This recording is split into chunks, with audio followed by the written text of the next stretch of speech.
Hello guys, in this channel we will be talking about more research, implementation and a lot of fun stuff around robotics and AI, and we will be like further doing some implementation as well as like codes. We will be talking about research paper, and we'll be glad to have suggestions and comments. So please do comment like whatever you required around the robotics and AI, and we will be like just going ahead with it. So in this video, we'll be talking about what is gtsam. So gtsam is an open source C++ library which is like used for large scale optimization. Optimization in what? So in optimization in bundle adjustment optimization, while we are doing like slam localization, and wherever the optimization work, gtsam mostly comes in, and because it's like a super cool efficient framework. So why this is so efficient? So there is a structure which is behind the gtsam, which is factor graph. So what is factor graph? Factor graph, let's see what is the factor graph. This is basenet and there is a factor graph here. So we can see there is a like structural change, but let's break down here. So basenet is a Dang architecture which is like direct cyclic graph, and the graph the factor graph is basically based on the bipartite graph. So what is this thing?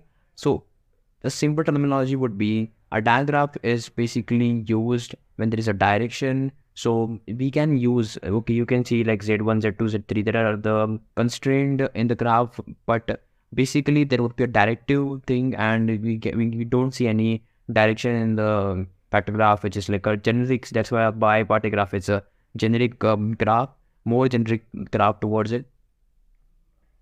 So let's break down the graph more. So here we can see a simple factor graph which has like a x1, x2, x3 as a variable. So here we can say these are the variable nodes. Variable nodes can hold the robot's position. We can say any kind of landmarks position here, and these are called as factor nodes.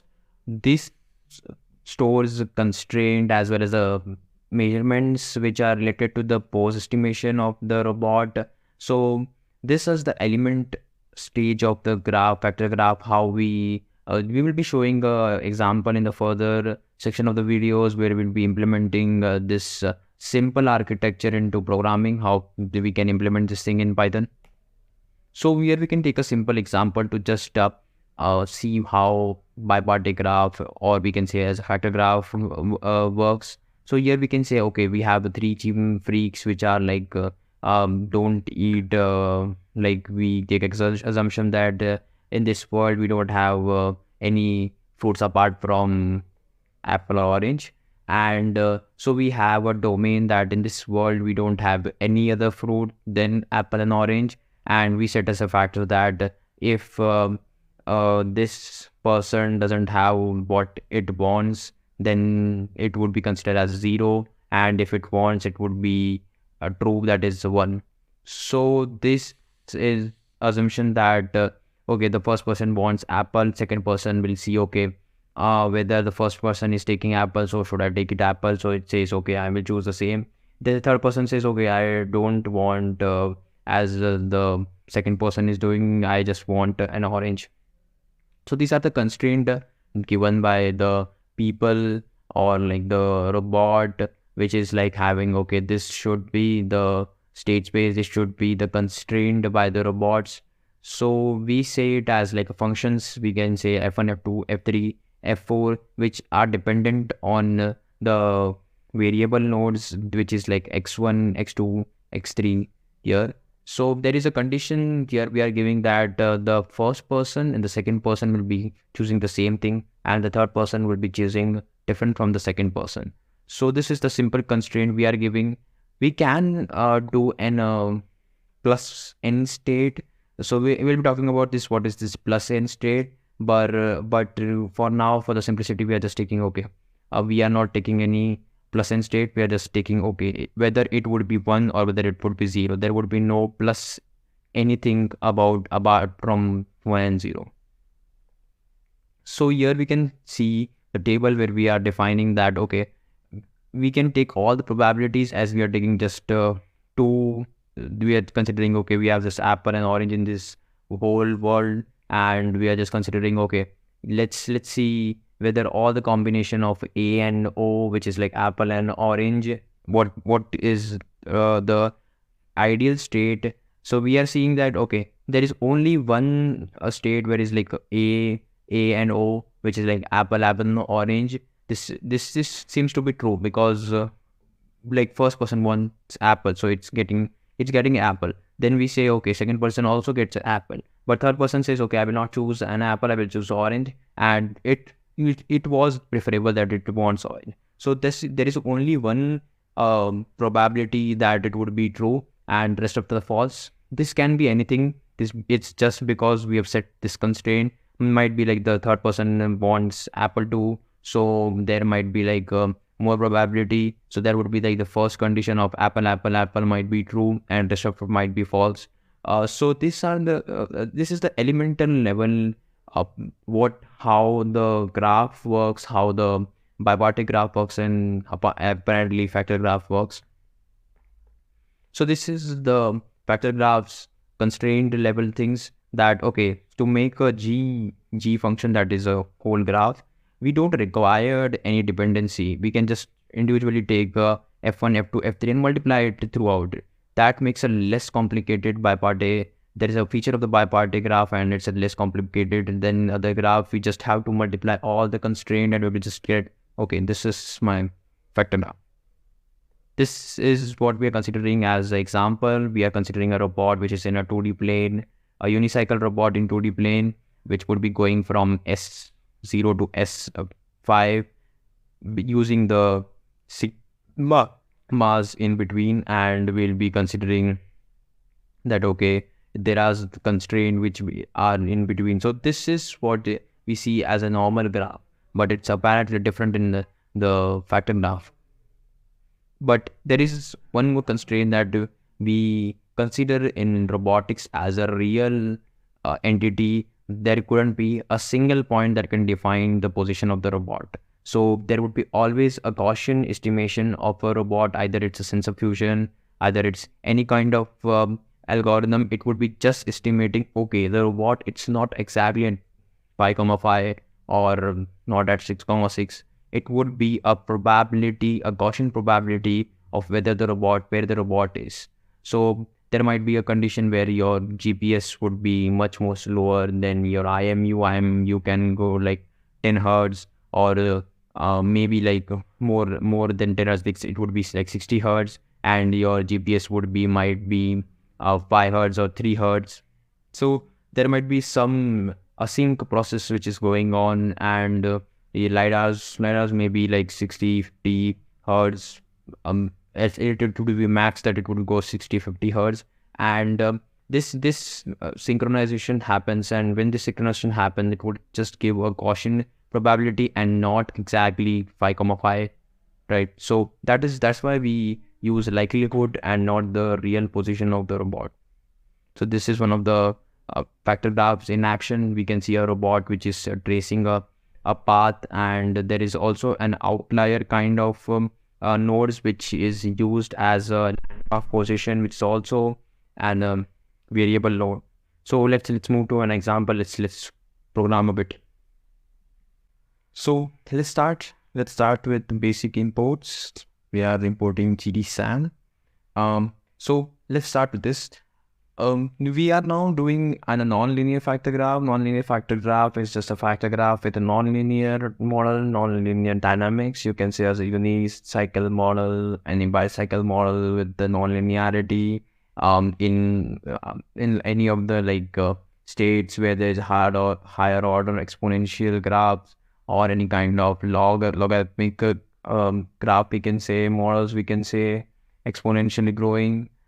Any kind of model, d square, non-linear models, they are all the models which we can say as a non-linear. And the factor graph is basically a graph which contains this non-linear equation, which we further optimize with non-linear optimize which we'll be seeing further. So now we are having a non-linear graph which is set up as like graph yesterday storing in the variable graph.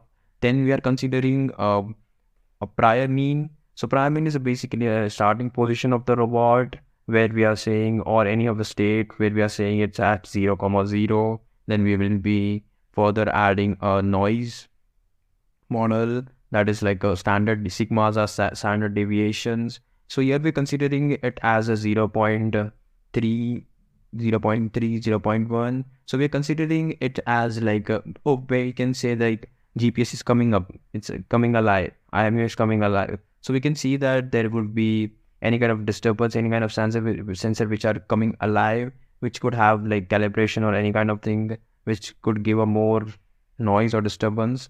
So we will consider it at 0.3, and then we are okay. This is the first node we are setting up in the factor graph. Here we are saying as mean, prior mean as 0 point like at the origin. Then we are considering prior noise, and we are giving an index as 1. So we are all doing it as in a 2D plane. So here we can see that this is what we can say x and y, and this is the rotation in the radian. So it's at origin with a 0 heading, like 0 is basically the x, the heading towards the x. And then we are setting up more nodes here, more nodes with the second position, like we are saying at the robot will be moving in x direction 2 units, and further it will has a noise of like 0.2. We are reducing the noise as the sensors can like stabilize itself after like the first initial coming alive and making itself ready.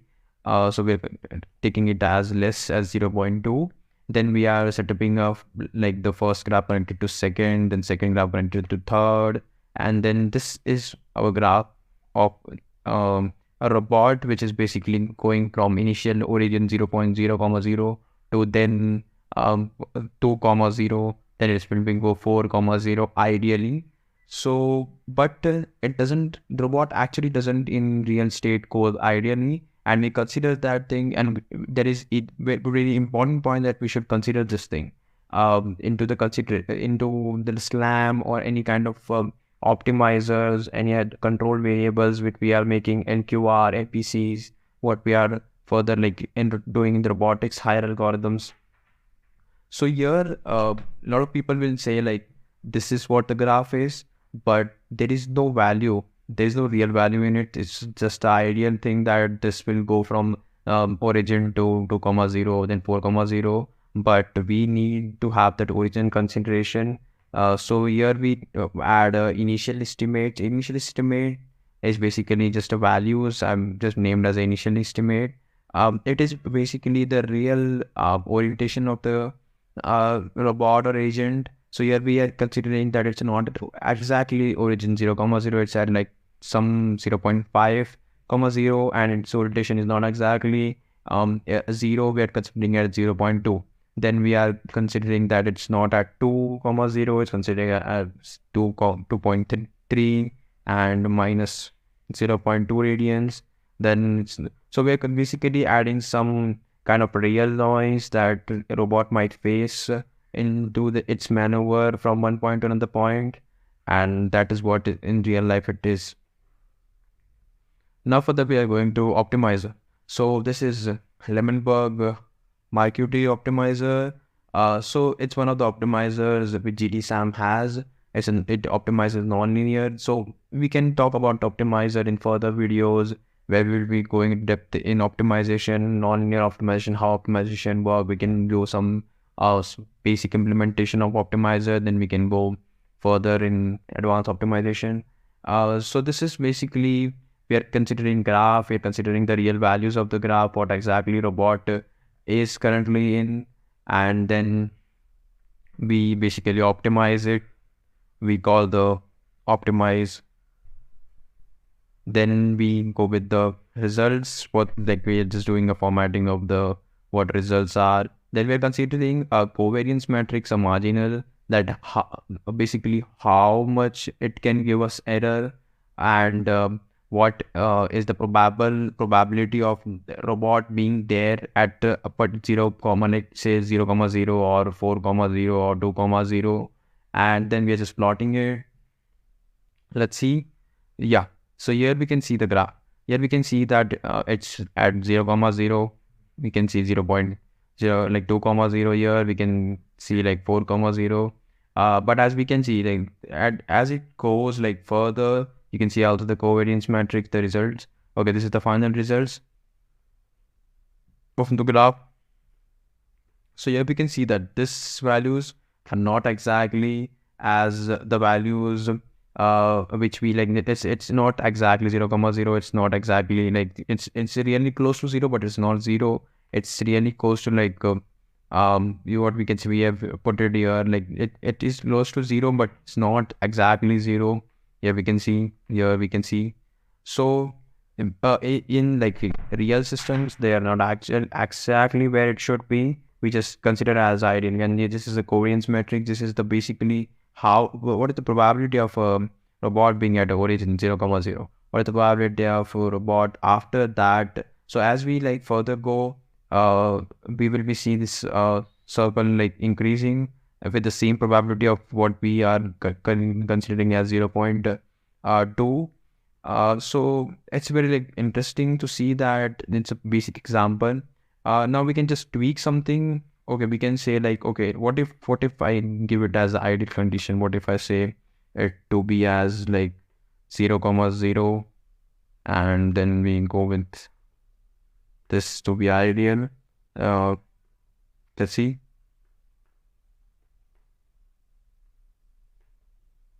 Okay, this should be ideal case. Robot should go like from origin to space further, and then 2 space further. Okay, let's see. So here we can see again. So there is not that much we can say there are some value changes. We can see there the value changes, but there is they were really 10 to 0, but they are not exactly 0. But here one more change we can do, which will significantly changes how a bot will move. So here we say that okay, our odometry, what we are trying to give is like more accurate. It's like much more expensive odometer, yeah, much more expensive GPS what we are trying to integrate. So let's give it some value as this, right? And is the problem? Is there any problem? No. Okay, that is a comma. Yep. Let's change this thing. And yep, ready to go. Yes. So this is now having a noise of 0.01, which is like quite accurate. And then you will go for the, okay, this is what the graph we obtain. Here you can see also the covariance. And here we see there is drastic improvement in so this, the ellipse was the probability, and now we can see the drastic change in the probability of robot that the probability is quite high that it would be at 0,0. But earlier we have seen that at the standard deviation of 0.3 and 0.2, the probability were like the radius of the ellipse was quite like bigger for each like step as a robot goes. So this is how like noise play, as we like we can also improve it by introducing more accurate or more frequent, as we are like saying, as in between factor pose. So it is between the two poses. It's between like first and the second graph, and then in third graph. So we can introduce more of it, and with like introducing GPS. So that's why we introduce in robot like GPS, as well as like we can introduce IMU, because GPS might give a frequency where like its frequency might like reduce, and the IMU frequencies are high. So as we can like we can do more sensor fusion here to like introduce less error and more accuracy in the robot.